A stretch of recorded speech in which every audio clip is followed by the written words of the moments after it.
자, 김건희 특검은 기본 16개의 혐의에 대해서 지금 조사를 하고 있어서 상당히 많은 다양한 내용들이 매일 쏟아져 나오고 있죠. 김건희 특검의 또 다른 이슈로 떠오른 목걸이 얘기 좀 해보겠습니다. 자, 김건희 특검은 어제 김 여사의 오빠를 소환 조사했습니다. 지난 25일 압수수색에 나선 데 이어서 이제 3일 만입니다. 목걸이 은폐하려고 하신 거예요? 오늘 조사에서 어떤 얘기 하셨어요? 김 여사가 증거인멸 시킨 건가요? 양평 공흥지구 개발 특혜 의혹 관련해서 국고 손실 혐의 적용 어떻게 생각하세요? 증거인멸 혐의 인정하십니까? 목걸이 혹시 모조품인가요? 분이 장모들을 숨긴 건 차를 여기다 주차했네요, 지금. 김 여사가 부탁한 건가요? 특검 조사를 마친 김 여사의 오빠 김모 씨는 취재진의 질문에 아무런 답을 하지 않고 자리를 떴습니다. 특검팀은 압수물 분석 내용을 토대로 일단 양평 특혜 의혹 전반을 추궁하고 있는 것으로 알려져 있는데요. 자, 그런데 어제는요, 김 여사의 오빠뿐만 아니라 이 오빠의 장모도 소환 조사를 받았습니다. 굉장히 복잡합니다. 그러니까 이 집에서 오빠의 집도 아니고 오빠의 장모 집에서 그 문제가 됐던 목걸이가 발견이 된 거죠. 이 발견된 목걸이는 지난 2022년 나토 정상회의 참석 당시 김건희 여사가 착용했던 것으로 추정이 되는 그 목걸이입니다. 그러면서 특검팀은 그때 그 목걸이가 맞는 건지 아니면 다른 건지 모양만 같은 건지 이제 확인 작업에 나섰는데요. 그런데 조선일보 보도 내용에 따르면 김 여사 측은 주변에 압수된 목걸이는 나토 정상회의 때 착용한 목걸이가 맞다고 인정한 것으로 지금 또 알려지고 있습니다. 그런데 문제는 이겁니다. 이 목걸이에 대해서 입장을 좀 바꿔왔었죠. 김건희 여사 측에서. 마지막 입장이 이거였습니다.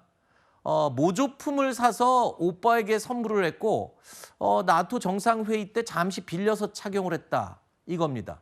근데 저게 만약에 일련 번호 추적을 해서 진품으로 만약에 확인이 되면 이 해명도 지금 모조품이 아닌 게 되기 때문에 지금 굉장히 상황이 꼬였습니다. 이런 김 여사 측 주장대로라면 2022년 대통령실이 밝힌 지인에게 빌렸다는 입장, 그리고 지난 5월에 검찰 진술에 담긴 모조품을 구입했다라는 입장, 그리고 또다시 제가 조금 전에 말씀드렸던 오빠의 장모 집에서 목걸이가 발견된 이유까지 이게 한 번에 해명이 돼야 될 부분이거든요.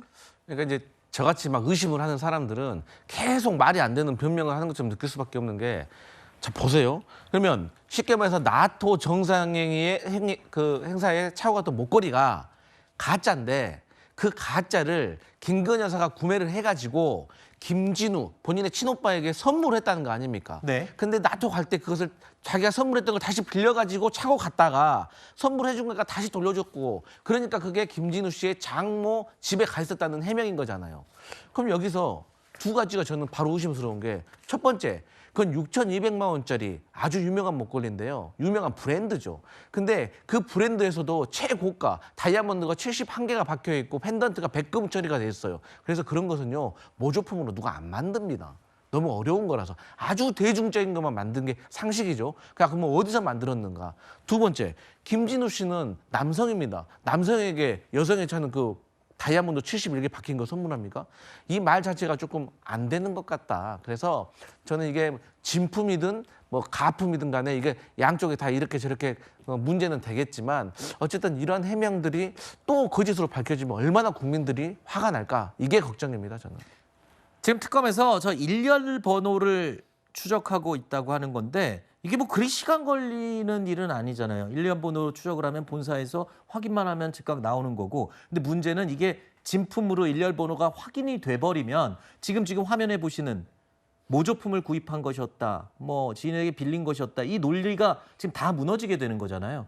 자, 이게 과연 언제쯤 이 일련 번호 확인 결과가 나올지 굉장히 궁금한 상황이 됐습니다. 자, 김건희 특검이 가장 많은 내용을 가장 지금 속도 있게 진행하고 있는 상황이고요. 3특검 가운데 이번에 세 번째 이 내란 특검 얘기도 하겠습니다. 내란 특검팀은 어제 이상민 전 행안부 장관에 대한 구속영장을 청구했죠. 모두 3가지 혐의를 적용했습니다. 과거 발언부터 다시 들어보겠습니다. 증인은 비상계엄 선포 전후로 어떤 지시사항이 기재된 쪽지 받으신 적 있으십니까? 보여주면서 어떤 지시 내용을 알려준 적은 있습니까? 그런 사실도 전혀 없고요. 대통령이 주면 주지 뭐 이렇게 보여주고 뭐 그렇게는 상식적으로 전 납득이 안 갑니다. 몇 군데 단전 단수를 지시했다는 이야기가 계속 나오는데 소방청장과 통화는 하셨죠? 통화했습니다. 국민의 안전에 대해서 최우선적으로 그리고 꼼꼼히 챙겨달라라는 취지에 당부를 한 거고 뭐 언론이나 이런 데서 일부 보도되는 것처럼 제가 소방청장에게 단전 단수를 지시한 것이 아닙니다.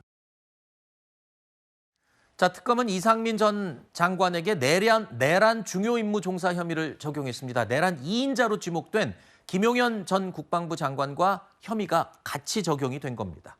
불법 계엄 실행 과정의 핵심 역할을 하고 적극적으로 가담을 했다. 이렇게 특검은 지금 보고 있는 거죠. 특검팀이 확보한 CCTV에는 이상민 전 장관과 그리고 한 사람 더 있죠. 한덕수 전 총리가 대화하는 모습이 담긴 것으로 지금 알려지고 있는 상황입니다. 자, 이렇게 되면 그 다음 수순은 당연히 한덕수 전 총리가 될 것 같고요. 한덕수 전 총리에 대해서도 구속영장 청구가 굉장히 가능성이 높아졌습니다. 이렇게 되면. 일단 구속영장이 발부될지를 지켜보는 것이 중요할 것 같습니다. 네. 지금 언론과 국회 단수 명령을 지시를 내렸다라고 주장을 하고 있기는 한데 실제 실행이 되지는 않았거든요. 그렇기 때문에 이런 것들이 얼마나 구체적이고 실행 의지가 있었는가를 확인하는 것이 중요하겠다라고 생각을 하고 또한 이게 불구속 수사가 원칙인 가운데 이상민 전 장관이 얼마나 수사에 협조를 하고 있는가를 종합적으로 법원이 살펴볼 것으로 생각이 되고요. 한덕수 전 총리 같은 경우에도 사실 진술 자체를 굉장히 진솔하게 하고 있는 것으로 보입니다. 그렇기 때문에 법적인 책임을 묻는다라고 하더라도 그것이 구속을 필수적으로 요하는 것인가에 대해서는 추가적인 다툼이 있을 것으로 생각이 됩니다. 네.